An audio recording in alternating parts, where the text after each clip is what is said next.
नमस्कार दोस्तों, मैं आपका दोस्त मोहम्मद शाहरुख खान और हम इस टाइम मौजूद हैं गौतम नगर के कस्बा जेवर में।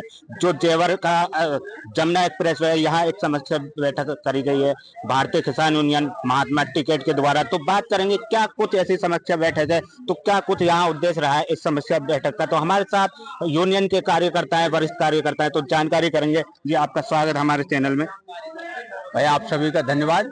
मैं राकेश चौधरी, भारतीय किसान यूनियन महात्मा टिकैत से की राष्ट्रीय कार्यकारिणी सदस्य हूँ। और आज के जो यह समस्या बैठक है, क्या उद्देश्य है आज हमारी जो यहाँ संगठन की ये समीक्षा मीटिंग है, पश्चिमी उत्तर प्रदेश के 23 जिलों के पदाधिकारी, सारे पदाधिकारी और राष्ट्रीय और प्रदेश के भी सारे पदाधिकारी इसमें जो है हिस्सेदारी कर रहे हैं। और हमारी मुख्य उद्देश्य ये है संगठन का, यहाँ आज की समीक्षा मीटिंग का, कि हम सारे लोग इकट्ठे होकर के आज ये तय करें कि संगठन किन नीतियों पर काम करेगा और किसानों के किन मुद्दों पर काम करेगा, और संगठन ज्यादा से ज्यादा किसानों तक कैसे पहुंचेगा और किस तरह से हम अपने संगठन का विस्तार कर सकते हैं। इन सब बातों को लेकर के आज यहाँ सारे पदाधिकारी बुलाए गए हैं और उनके साथ बैठ करके ये सारा विचार विमर्श चल रहा है। और आगे की रणनीति संगठन ये तय करेगा कि आज जो किसानों की सारे मुद्दों की जो अनदेखी सरकारों द्वारा की जा रही है, उन सब मुद्दों पे जो है आगे हम क्या कार्रवाई करें, क्या आंदोलन करें, क्या धरना प्रदर्शन करें, ये सारी चीजें आज यहाँ तय होनी है। जैसे कि यहाँ आजकल यूनियनों के एक लिमिट बढ़ती जा रही है, ये अपना संगठन लगभग कब से स्थापित है? नहीं, ये हमारा संगठन, ये जो हमारे जो दिल्ली आंदोलन जो हुआ था, जो देश नहीं दुनिया के किसान आंदोलनों में से एक था और सबसे लंबा आंदोलन हुआ, उसके बाद जो है कोई संगठन हमारा ये जो है कुछ वहाँ मतभेद हुए कुछ आपस में राष्ट्रीय स्तर पर, कि भाई कुछ लोग जो है वो ये हुए कि किसान सरकार के साथ जो है कुछ नेता हमारे जो है जब मिले, तो उन बातों का विरोध करते हुए ये संगठन की स्थापना की गई महात्मा टिकैत के नाम से। राष्ट्रीय भारतीय किसान यूनियन महात्मा टिकैत के नाम से ये नए संगठन की स्थापना की गई।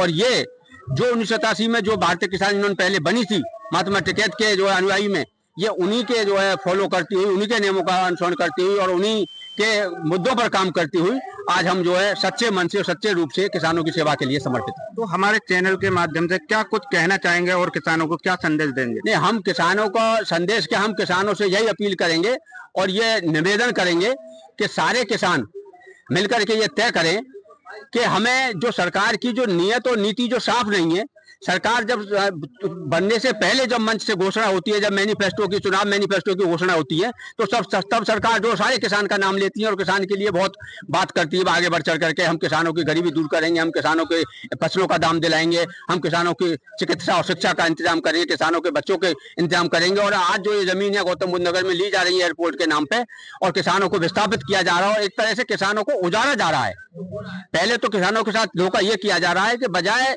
हमें यहाँ ग्रामीण क्षेत्र में हैं, सारे किसान ग्रामीण क्षेत्र से हैं और उनको जो है ग्रामीण क्षेत्र के नाम पे मुआवजा न दे करके, क्योंकि वो चौगुना मुआवजा है, उनको जो है शहरी घोषित कर करके उनका मुआवजा आधा कर दिया गया, दोगुना कर दिया गया। और ये किसान की लूट की जा रही है।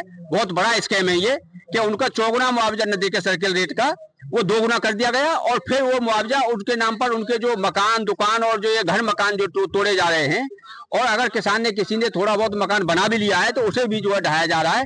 तो ये किसानों की बहुत बुरी तरह से किसानों का सरकार द्वारा शोषण है, ये प्राधिकरण द्वारा, और हम इस शोषण का विरोध करते हैं। और हमारी मांग है, इसमें हमारे ये प्रेस विज्ञप्ति में भी मांग है कि हमें जो है किसान को 2013 जो भूमि अधिग्रहण नियम है वो मूल रूप से लागू किया जाए, उसी के अनुसार किसान को मुआवजा दिया जाए। जैसे कि सपोर्ट करो, आपकी जो मांग है वो अभी अगर सरकार नहीं पूरी करती है तो अगली रणनीति क्या होगी? नहीं, बिल्कुल हम राष्ट्रीय स्तर पर अपने संगठन की मीटिंग करेंगे और राष्ट्रीय स्तर पर ये सारे किसानों के साथ मिलकर के ये तय किया जाएगा कि आगे हम किस तरह से किसान का हक दिलवा सकें। ये शायद हमें संगठन हमारा जो धरना प्रदर्शन करे, चाहे हमें और भी आंदोलन की रूपरेखा तैयार करनी पड़े, बड़े से बड़े आंदोलन की यहाँ जमीन तैयार की जाएगी और उस पर काम किया जाएगा। तो जैसे कि बता रहे हैं अगली रणनीति में भी ये तैयार हैं अगर इनकी मांग पूरी नहीं है। तो जुड़े रहिए मेरे चैनल जन जागरण संदेश के साथ। मैं आपका दोस्त मोहम्मद शाहरुख दृष्टि, ग्रेटर नोएडा। इसके 22 जिलों की ये मीटिंग है और 22 जिलों में पूरे प्रदेश भर में जो समस्याएं हैं किसान के सामने, वो इन जिलों में भी हैं और पूरे प्रदेश भर में है। लेकिन ये पश्चिमी प्रदेश की मीटिंग रखी गई है और इसमें उन सभी समस्याओं पर चर्चा होनी है कि जो प्रदेश सरकार के द्वारा किसानों के साथ और समस्याएं पैदा करी जा रही हैं। यहाँ की अगर हम बात करते हैं, गौतम बुद्ध नगर की बात करते हैं, तो गौतम बुद्ध नगर में जमीनों की छीना झपटी है।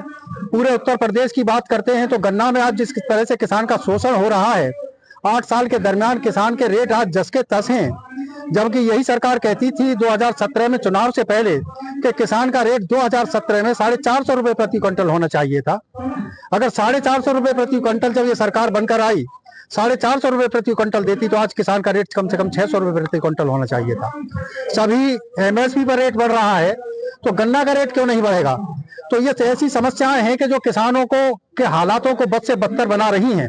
सरकारों को सोचना चाहिए, किसान के बुरे हालात होते चले जा रहे हैं और सरकार कहीं ना कहीं किसी ऐसे कार्यों में मशगूल है कि जो जनता को बांटने का काम कर रहे हैं।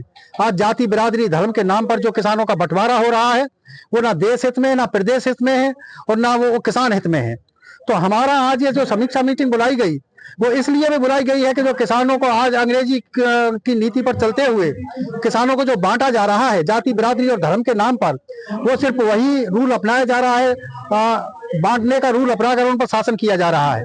तो ये समस्याएं हैं, किसान के गन्ना की समस्या है, किसान के जमीन की समस्या है, किसान की फसलों की समस्या है।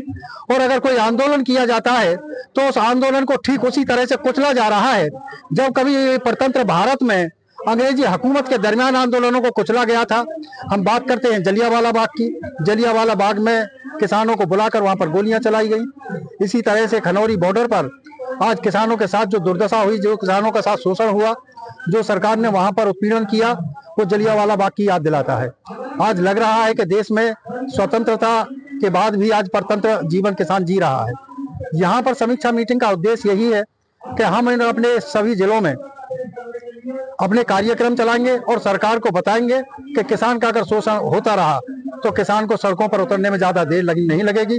फिर भले ही किसान की कुर्बानी जलियांवाला बाग की तरह ये सरकार अगर लेना चाहती है तो किसान उसके लिए भी